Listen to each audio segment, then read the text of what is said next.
We live in a world that worships comfort.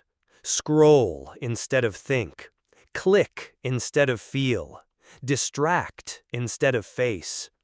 We're taught that life is about ease, convenience, and avoiding pain at all costs. That the good life is the comfortable one. But here's the truth no one wants to hear. Comfort doesn't always mean safety. It often means stagnation. It means sedation. It means slowly dying in a life that no longer asks anything real from you. Carl Jung once said, "People will do anything, no matter how absurd, to avoid facing their own soul." And in this culture, we've built an entire reality around that avoidance. But when we avoid discomfort, we avoid growth. When we choose the easy road, we postpone transformation. And eventually, the soul begins to decay, not loudly, but silently, in boredom, in addiction, in anxiety, in that gnawing sense that something essential is missing, but you can't name it. This video isn't about glorifying pain. It's about telling the truth, that the hard path, the one we fear, the one we resist, is often the only path that leads to wholeness. Not because suffering is noble, but because it's real. And in a world full of illusions, reality is what sets us free. So let's go deeper. Comfort has become the currency of modern life. From temperature-controlled homes to instant food delivery to infinite digital distraction, we've engineered our world to keep us from ever feeling discomfort, physical, emotional, spiritual. We've been sold a dream that the highest form of living is one where everything is smooth, convenient, and under control. But what we weren't told is the price. Because in numbing discomfort, we've also numbed depth. We've traded the richness of human experience for the predictability of ease. And what's left is a generation that's restless, hollow, and quietly desperate, surrounded by comfort, yet starving for meaning. This isn't just a personal problem, it's a systemic design.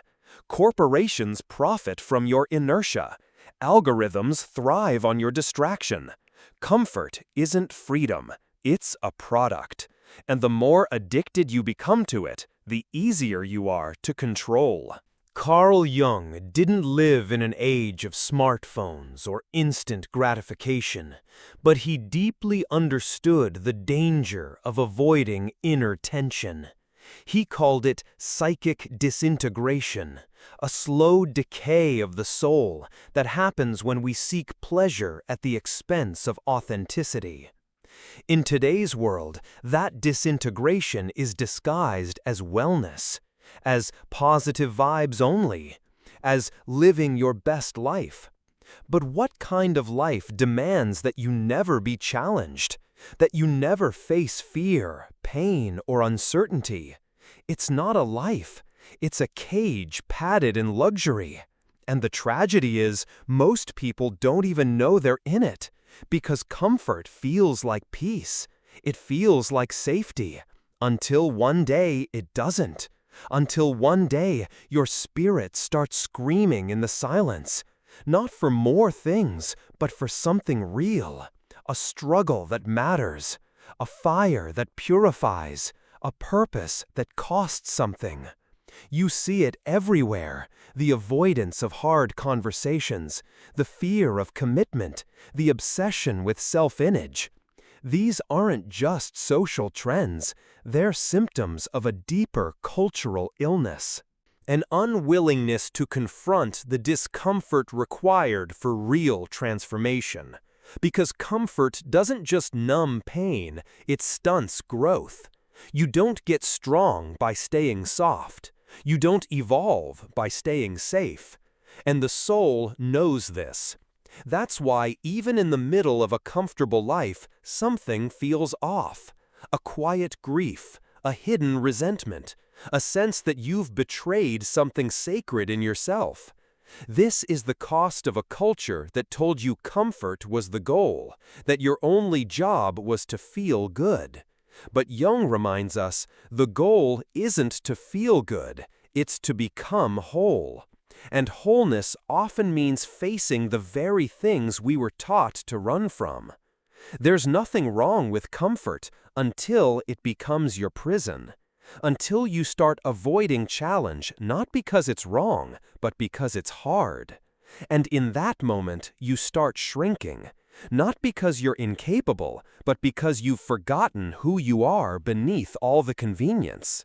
Jung believed that our true self lives in the tension between opposites, between light and dark, known and unknown, ease and struggle. The refusal to enter that tension is the refusal to become. So the question isn't, how can I stay comfortable? The question is, what is my comfort costing me? Your growth, your passion, your soul? Because if comfort is keeping you from your own becoming, it's not a gift, it's a trap. And the first step out is simple. Tell the truth. Admit that the easy life is killing something sacred in you, and let that truth pull you towards something harder and infinitely more real.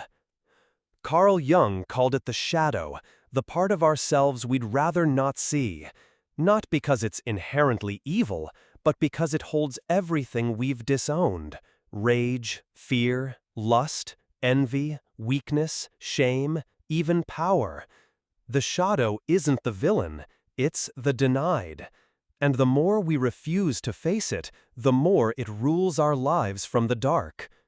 The reason we avoid the hard path isn't just because it's difficult, it's because it shines light on these hidden parts. The hard path exposes our insecurities. It demands that we meet our own contradictions. It asks us to stop pretending. And that is terrifying. Most people don't fear failure, they fear exposure. Because when you walk the path of depth, you can no longer hide from yourself. And so we stay busy, distracted, comfortable. Not because we're lazy, but because we're afraid of what the silence might reveal. Avoidance isn't weakness, it's a survival strategy. You learned early on that certain emotions weren't safe to express, that vulnerability got punished or ignored or used against you. So you pushed it down. You became nice. You became strong. You became whatever kept you safe.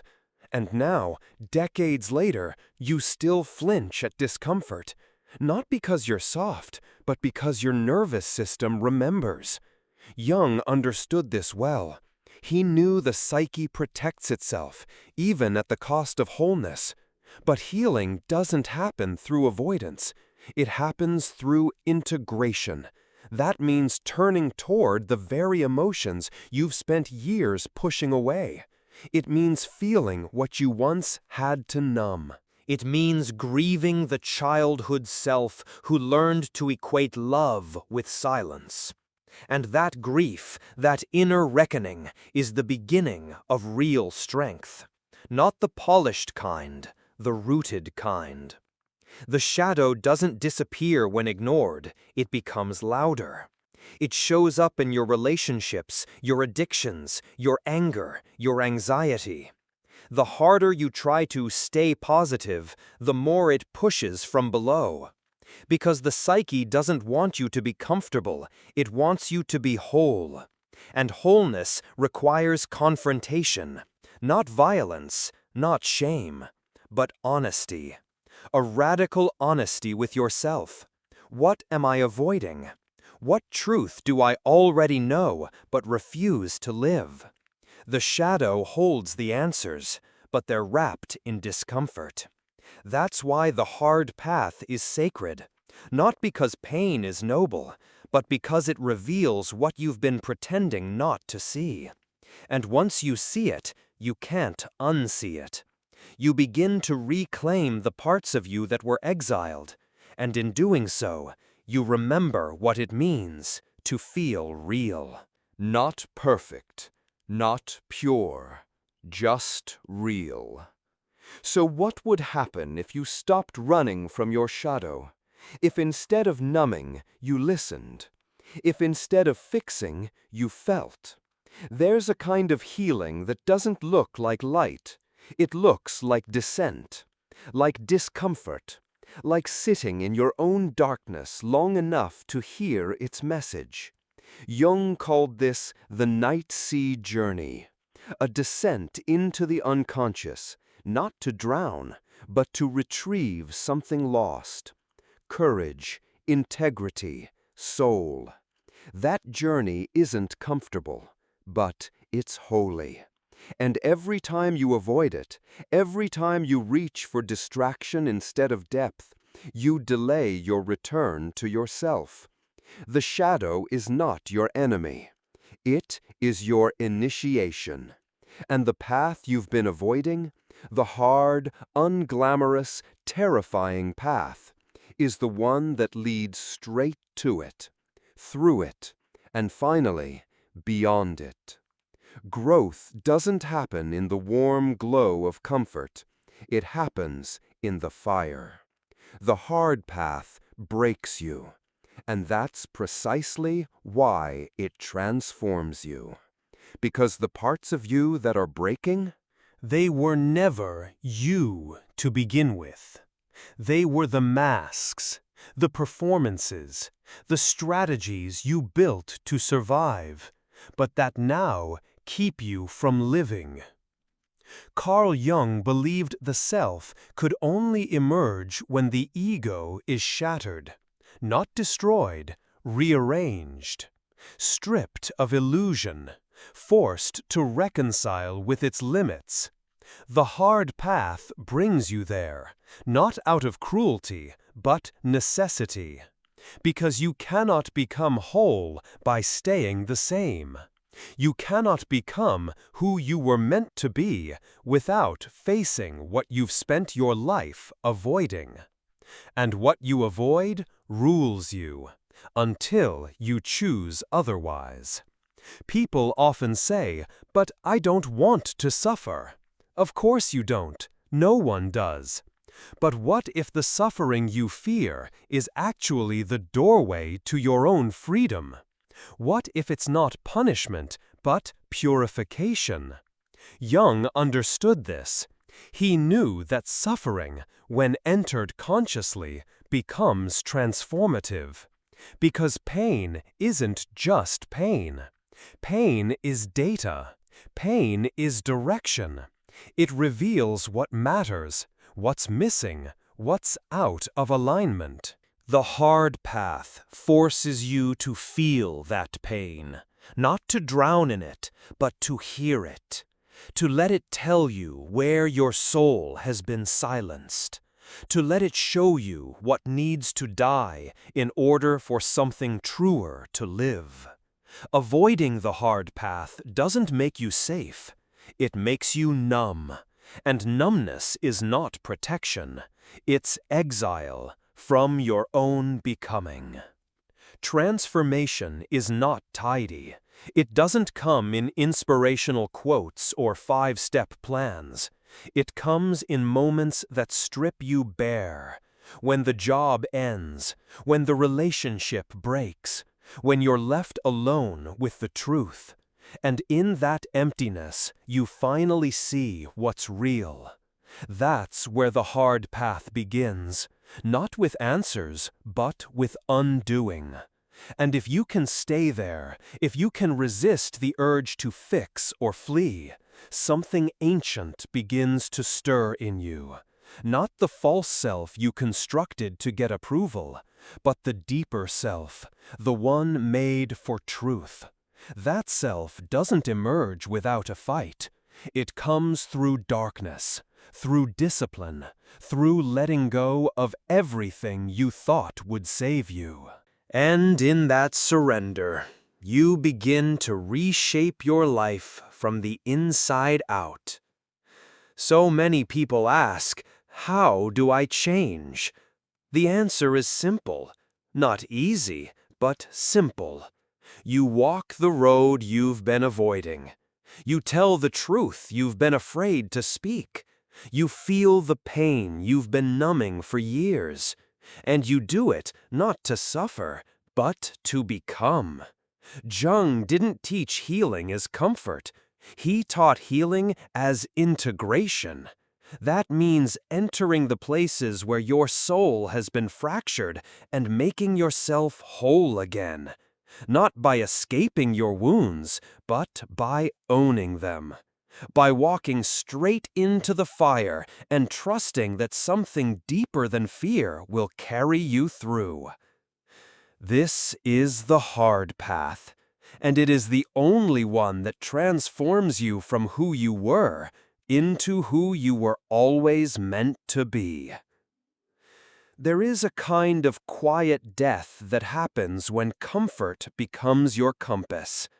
Not the healthy comfort of rest after deep work, or the soul-nourishing comfort of belonging, but the kind of comfort that shields you from friction, from truth, from growth. We rarely see it happening. It's subtle. We start by avoiding the difficult conversation. We skip the journaling. We silence the instinct that something isn't quite right. And soon, we're living inside a life that looks fine on the outside, but feels strangely hollow within. Carl Jung knew this danger well. He warned that the psyche must face tension, that without confronting our inner contradictions, we wither. And yet, modern life is built to sedate us. Everything is designed for convenience, efficiency, ease.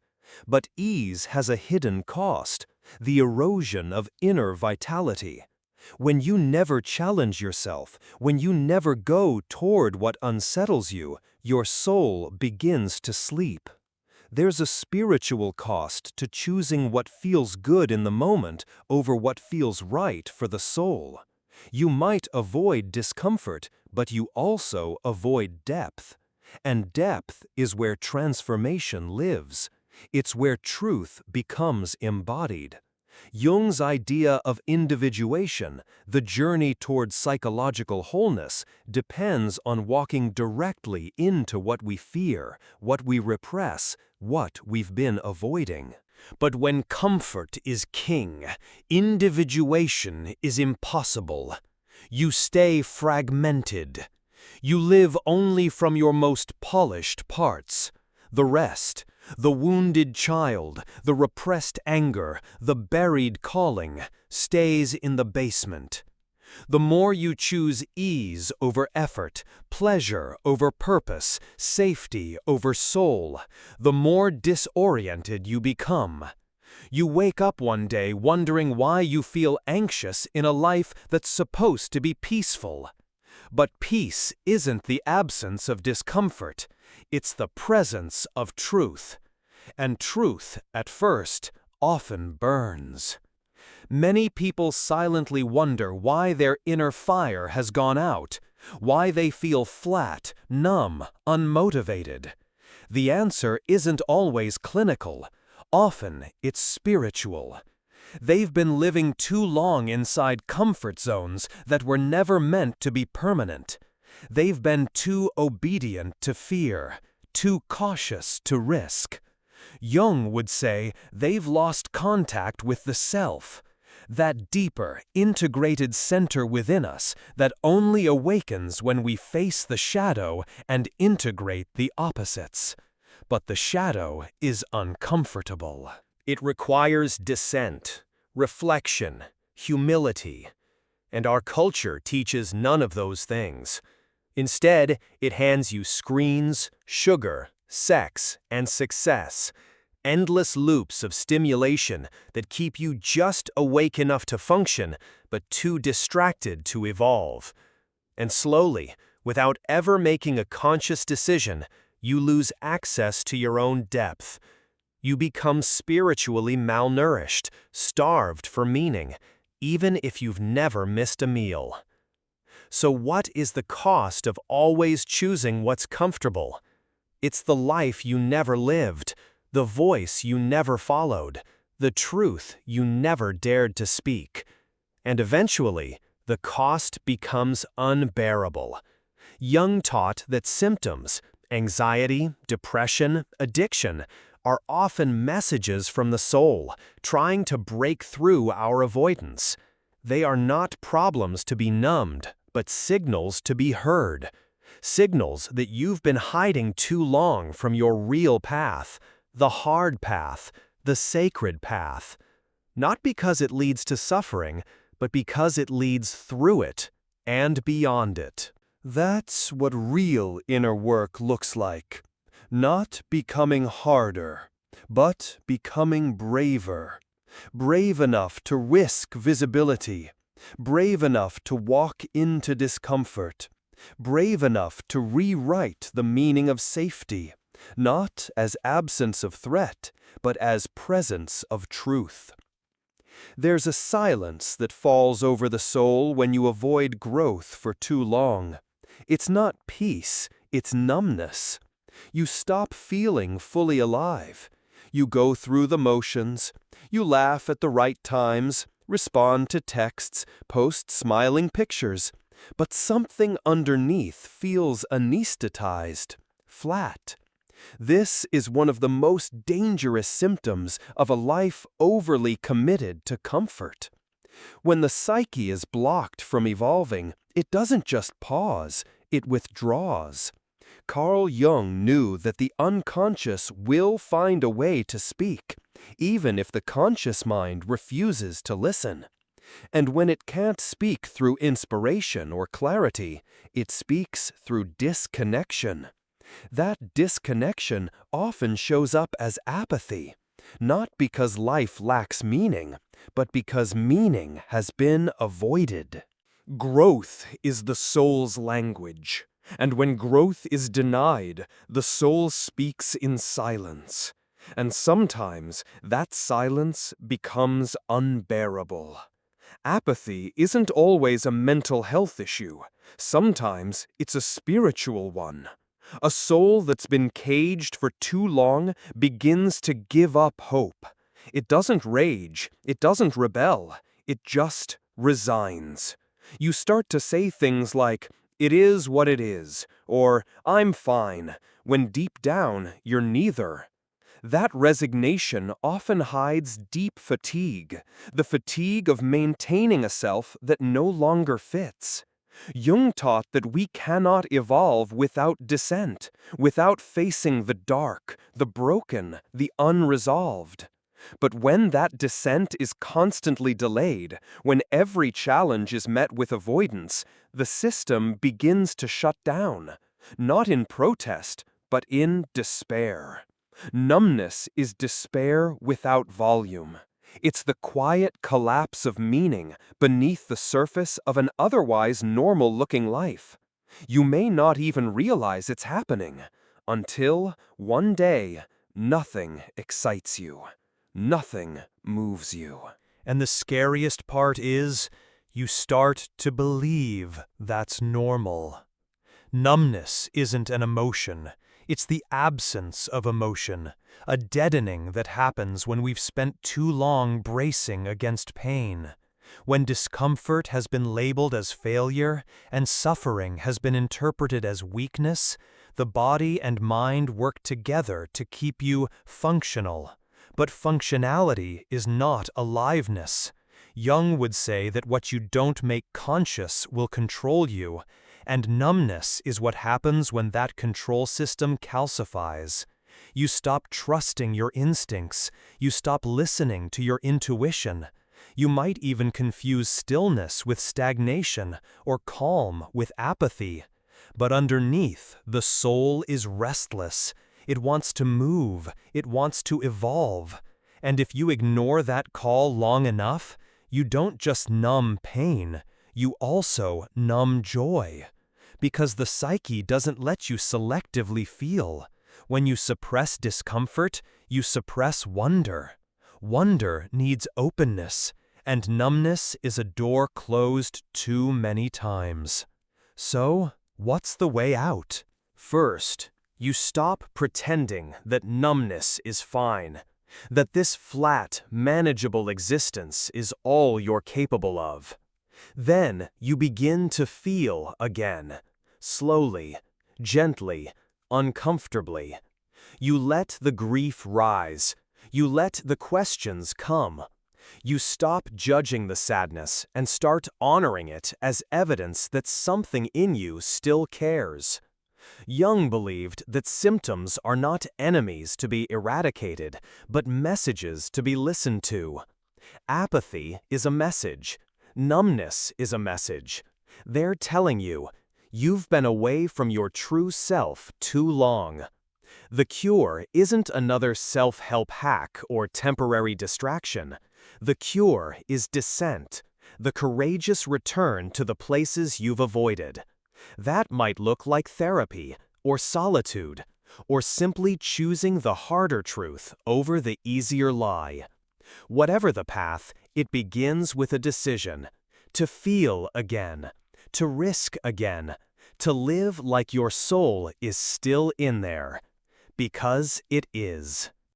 Most of us are taught to fear suffering, to avoid it, medicate it, deny it.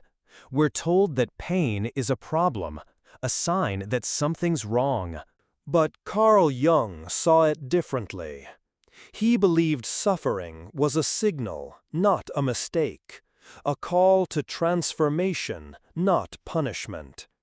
Jung wrote that there is no coming to consciousness without pain, not because pain is virtuous, but because it breaks illusion. It strips us of what is false, shallow, borrowed. It makes us honest, often for the first time. And that honesty is the ground in which real growth begins. Suffering doesn't mean you're broken. It means you've outgrown something, a role, a relationship, a version of yourself that no longer fits. And when you resist that pain, you prolong the very process that wants to set you free. The key is not to seek suffering, but to stop running from it, to let it speak. Because hidden in the ache is almost always a truth you've needed to hear. Suffering, Jung taught, initiates you. It pulls you out of superficial living and demands depth. When everything is comfortable, we rarely reflect. We rarely ask hard questions. But when the heart breaks, when the structure collapses, when the identity dissolves, that's when we're forced to ask, who am I, really? What still matters when nothing is guaranteed? These aren't intellectual questions, they're existential ones. And they can't be answered without pain. Jung didn't glamorize suffering, but he did insist on its necessity. Because without it, there is no real integration. We stay in the persona, the surface mask that looks good but feels hollow. Suffering cracks that mask. It initiates the descent into the shadow, the place where real selfhood is born. And while that descent can feel like death, it's often the death of who you thought you were, clearing the path for who you really are to emerge. We often ask, why is this happening to me? But Jung might offer another question. What in me is trying to be born through this pain? That shift changes everything. It doesn't make the suffering easier, but it makes it meaningful. Because meaningless pain is unbearable. But pain that births something true, that shapes character, that reveals essence. Many people try to heal by bypassing their wounds. But what you bypass, you drag behind you. It becomes part of the shadow, unconscious, unintegrated, and eventually unbearable. Jung's approach was different.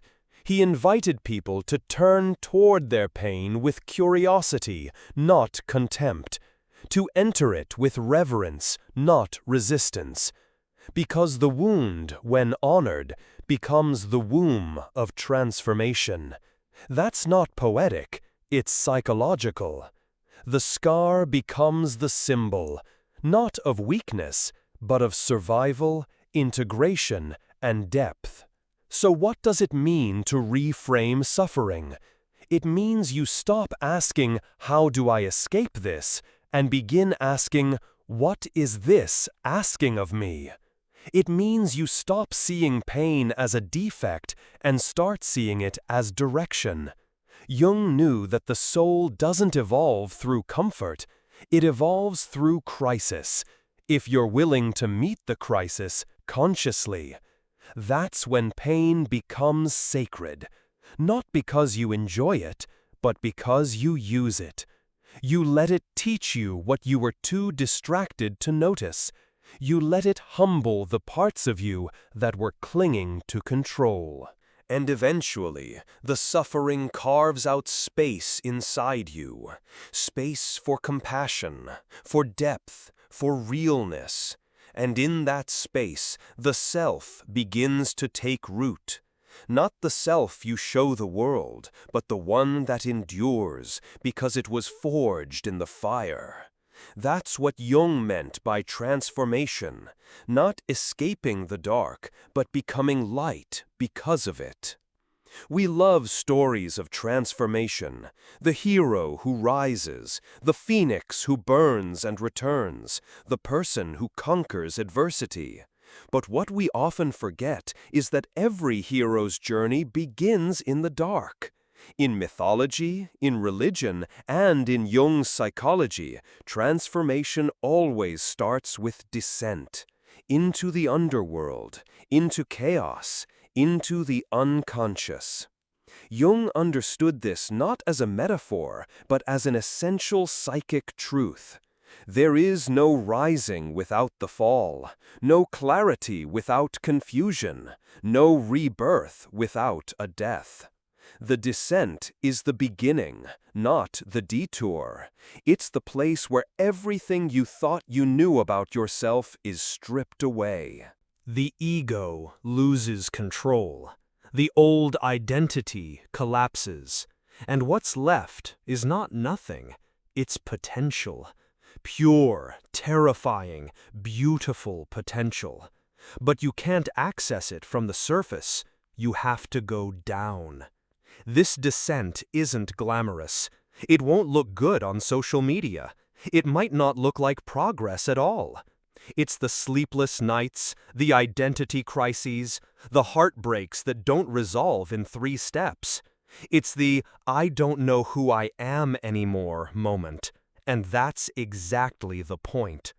Jung saw these breakdowns as sacred, because the breakdown is where the psyche begins to let go of its false architecture, not because it's weak, but because it's ready for truth. The hero in myth doesn't become strong by avoiding the monster. They become strong by facing it. And in Jungian psychology, that monster is the shadow, the repressed, the denied, the abandoned parts of you that must be integrated in order for the self to emerge. Descent is confrontation, but it's also initiation into depth, into wholeness, into a life that's no longer built on performance, but on presence. Many people want the transformation without the descent. They want to feel inspired, not undone.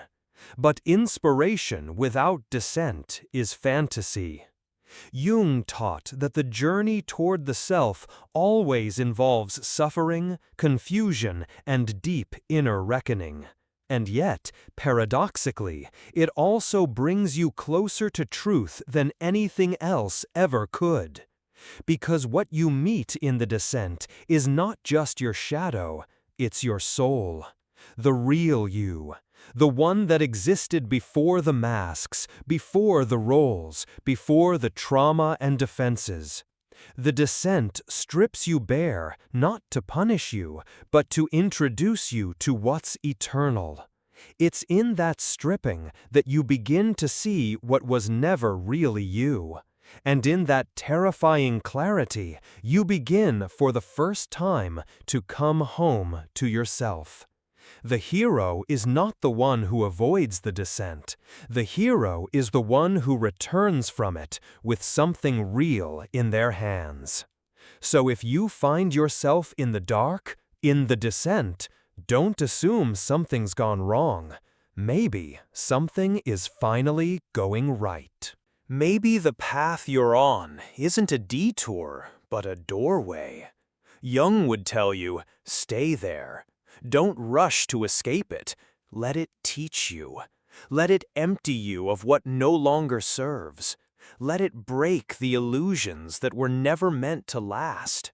Because when the descent is honored, it becomes transformation. It becomes the fire that forges the self.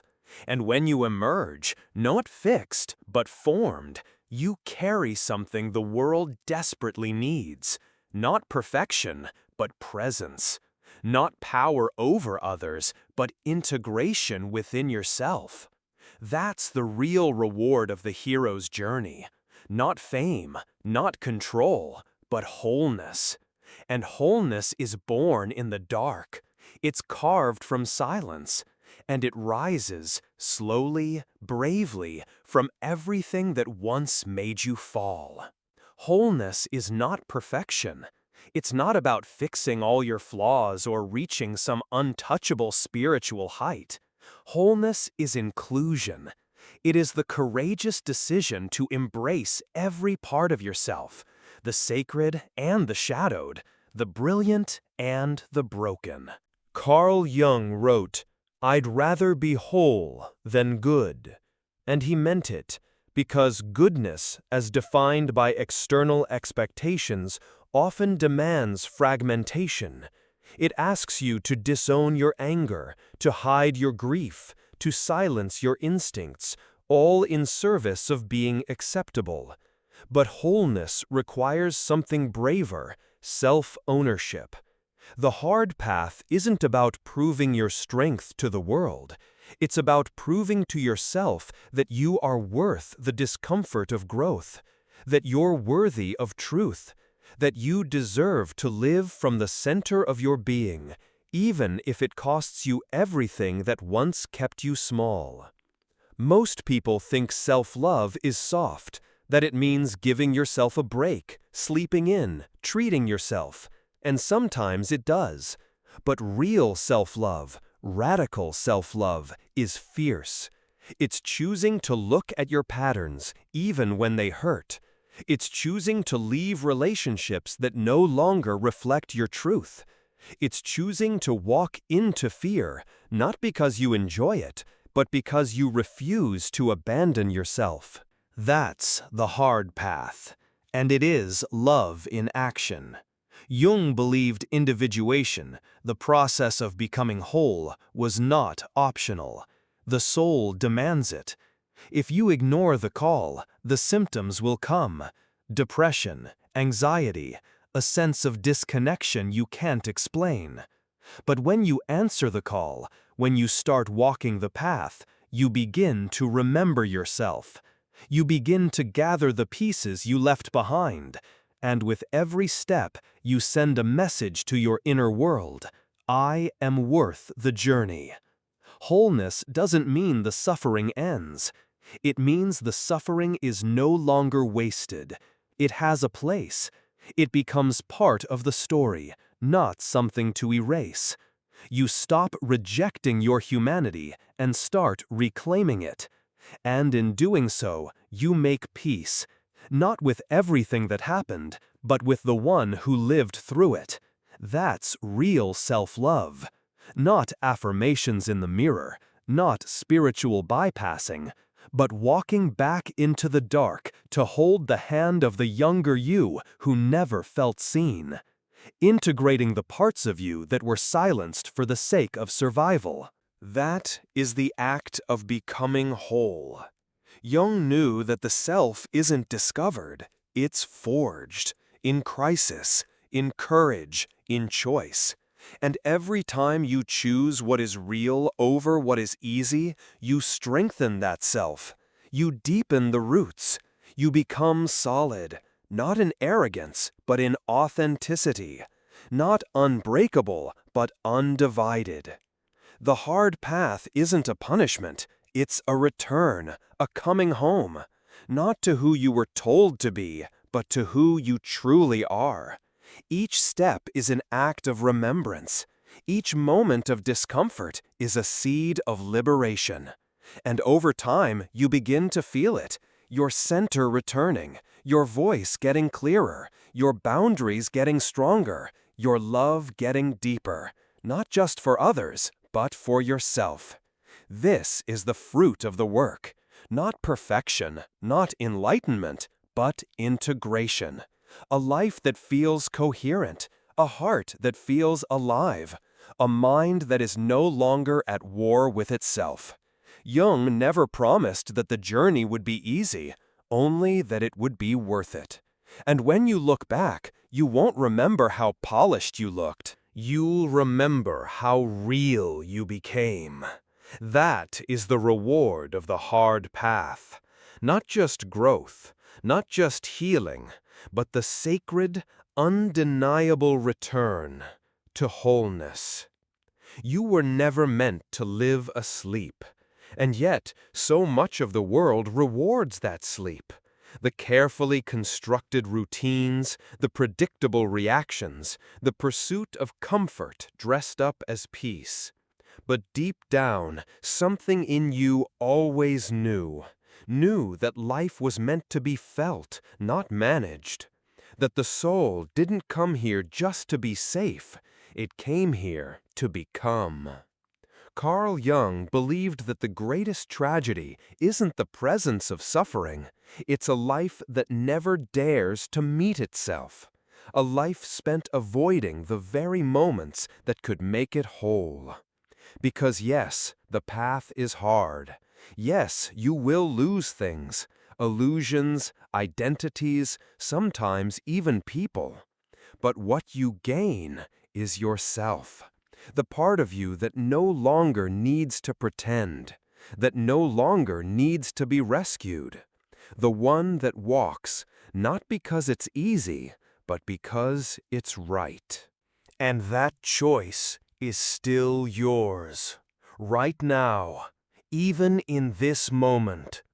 You can return to the familiar, to the comfort that numbs and slowly dissolves your fire. Or you can step forward, trembling and awake, into the wild, unedited truth of who you are becoming. The hard path doesn't promise ease, but it does promise freedom. Not the kind sold to you in slogans, the kind that lives in your bones when you know you're no longer running. You're not broken for struggling. You're not failing for feeling lost. You're becoming, piece by piece, truth by truth. And somewhere beneath the pain, beneath the fear, there is a voice waiting for you to return. Your voice, your self, your soul, finally whole.